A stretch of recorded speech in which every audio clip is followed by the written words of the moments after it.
Nos va a acompañar Gustavo Martínez. Enseguida vamos a darle paso. Gustavo Martínez, enseguida vamos a hablar contigo. Antes de hablar con él, como les digo, esos vaivenes están marcados por el Banco Central Libio, están marcados también por la situación de crisis en Gaza, pero también por esas decisiones de la OPEP Plus de recortar la producción, que a veces parece que no son suficientes. De hecho, esa OPEP Plus podría estar planteándose la posibilidad de ir con esos recortes en la producción, pero un poco más adelante. Así que enseguida les vamos a contar de dónde puede venir esta situación, también qué va a hacer la OPEP Plus a futuro, si va a continuar llevando a cabo esos recortes o si no. Así que ahora ya sí, voy a saludar a Gustavo Martínez, analista independiente. Gustavo, muy buenas tardes y bienvenido. Muy buenas tardes, encantado de estar contigo, Alma, aquí en el plato de Negocios TV. Mercado del petróleo que está sufriendo intensa volatilidad. Se habla de que el foco de la volatilidad se sitúa en la Franja de Gaza y en la crisis política que vive el Banco Central de Libia. ¿Estás de acuerdo con que esos son los dos principales factores que impulsan la volatilidad o hay otros elementos? Bueno, el petróleo es un activo financiero de por sí bastante volátil, ¿no? Ciertamente habría que hacer una lectura, yo diría, en el muy estricto corto plazo y más a medio o largo plazo. En muy estricto corto plazo es obvio que las fuerzas que están afectando es las tensiones geopolíticas que, como todos conocemos, vienen de Israel, además de las tensiones que hay en África y, por supuesto, todo lo que ha sucedido con el Banco Central de Libia y con ese recorte forzado de la producción en Libia, ¿no?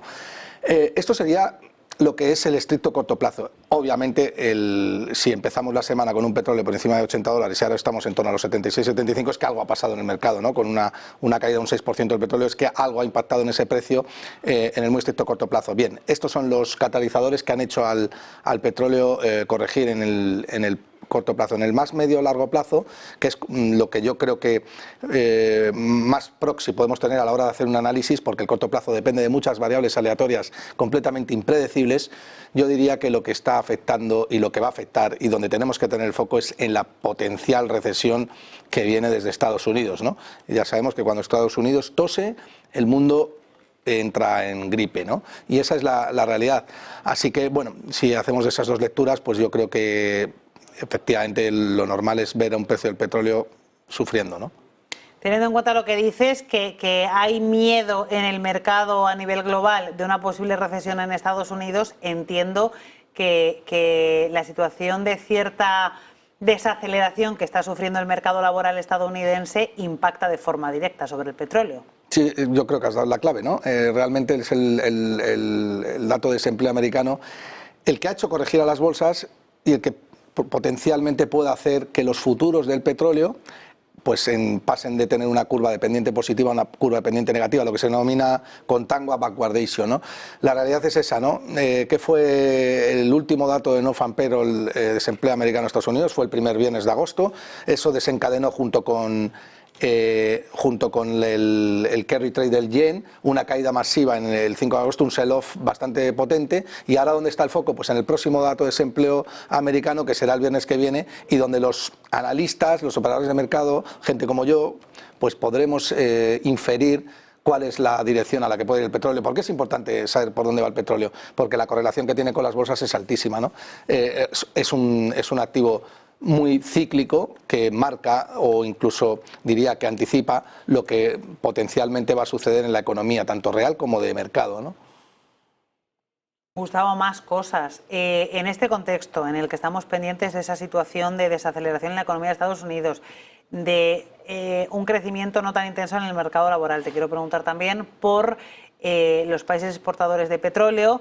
Ellos, en teoría, antes de que hubiera tantos elementos en juego, tenían la batuta un poco de cómo se comportaba el mercado. Cuando ellos decidían echar el freno, el precio subía, cuando no bajaba. Ahora ese contexto ya no es tan sencillo. Te quiero preguntar cuál crees que va a ser el próximo movimiento que lleven a cabo desde la OPEP Plus. Complicadísimo de dilucidar, porque ellos mismos tampoco lo saben, Alma. Es muy complicado saber qué va a hacer la OPEP ahora, porque está metido en una encrucijada, ¿no? Realmente recortar la producción supone que el precio del barril suba. Lo que pasa es que hay fuerzas en el mercado que están actuando como natural, como digamos fuerza natural, ¿no? O sustituto incluso de la OPEP, porque esas propias fuerzas ya están haciendo recortar la oferta, como por ejemplo lo que está pasando en Libia, que ha producido un recorte de la producción de 1 millón de barriles de petróleo diarios. El mundo necesita para funcionar entre 90 y 110 millones de barriles de petróleo diarios, ¿no? Depende de la parte del ciclo en la que estemos. Por tanto, la OPEP no sabe lo que va a hacer y es muy difícil que alguien pueda decir que la OPEP va a hacer esto o lo otro.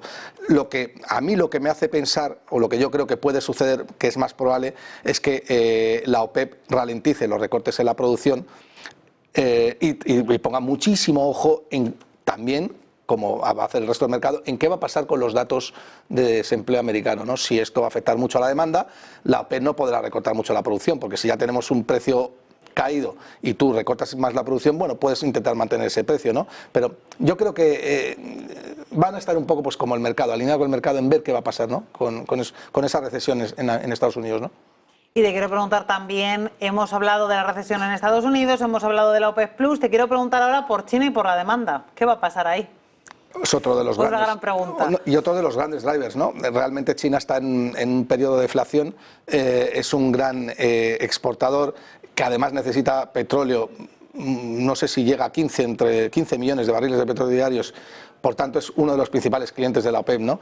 Es otra de las grandes incógnitas que obviamente pues no se va a poder dilucidar en el corto plazo, pero lo que sí que es claro es que si Estados Unidos entra en terreno recesivo, y lo vamos a ir viendo yo creo que en las próximas semanas, hay muchos analistas que sostienen que no nos vamos a una recesión. Yo sigo siendo optimista, creo que los tipos de interés son muy recesivos, pero meter a Estados Unidos en una recesión es harto de complicado, aunque haya datos macroeconómicos que obviamente sí que dan indicios de que hay una cierta desaceleración, pero China es un caso clarísimo de que probablemente tenga una deflación longeva en el tiempo, y eso obviamente perjudica a la demanda de petróleo, que ya está baja de por sí, ¿no? Y entonces, con todos estos elementos encima de la mesa, son dificilísimos de controlar todos, etcétera. Te quiero preguntar cómo ves tú la evolución del petróleo en los próximos meses. Pues yo como siempre soy contraria en Alma, y tú ya me conoces, yo creo que el petróleo va a estar por encima de $80 a partir de ya. Aunque muchos analistas, Goldman Sachs, JP Morgan, las grandes casas, pues dicen que en 2025 vamos a ver un petróleo bajo, porque claro, ya descuentas una recesión y lo fácil es si A, B y si B, C. Yo creo que estamos en un superciclo, a las puertas de un superciclo de materias primas. Y además creo que muchos países, y la OPEP sobre todo, están muy interesados en recortar la producción, porque muchos países necesitan precios del petróleo por encima de $80 para financiar sus enormes déficits. Arabia Saudí está en mínimos, han caído las ventas a mínimos de 3 años, con 17.000 o casi 20.000 millones de dólares de pérdida.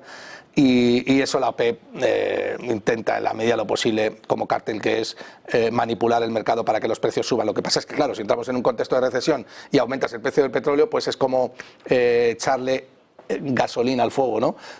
Es harto complicado, pero bueno, yo sigo pensando que, a pesar de que entremos en una recesión, y mi escenario posible es que estemos en una estanflación, si no hay crecimiento, y además ese crecimiento es nominal y no real, es decir, crecemos con inflación, lo más probable es que el petróleo esté por encima de $80 y estemos a las puertas de un superciclo de materias primas, que yo ya me he mojado con eso, ¿no? Más de una vez. Gustavo, hablando de superciclo de materias primas, estamos ante uno de los momentos más intensos de la situación del crudo de los últimos tiempos, por la cantidad de elementos no controlables que hay sobre la mesa. Bueno, siempre hemos tenido el petróleo. Hace nada, Alma, ¿te acuerdas? Estábamos cotizando en la pandemia en negativo, ¿no? ¿Quién pensaba que podía estar el petróleo en negativo? Yo creo que es una situación divertida la que rodea el petróleo, porque los drivers que están actuando tanto por el lado de la producción, es decir, el lado de la oferta, como por el lado de la demanda, son muy difíciles de anticipar y de dilucidar.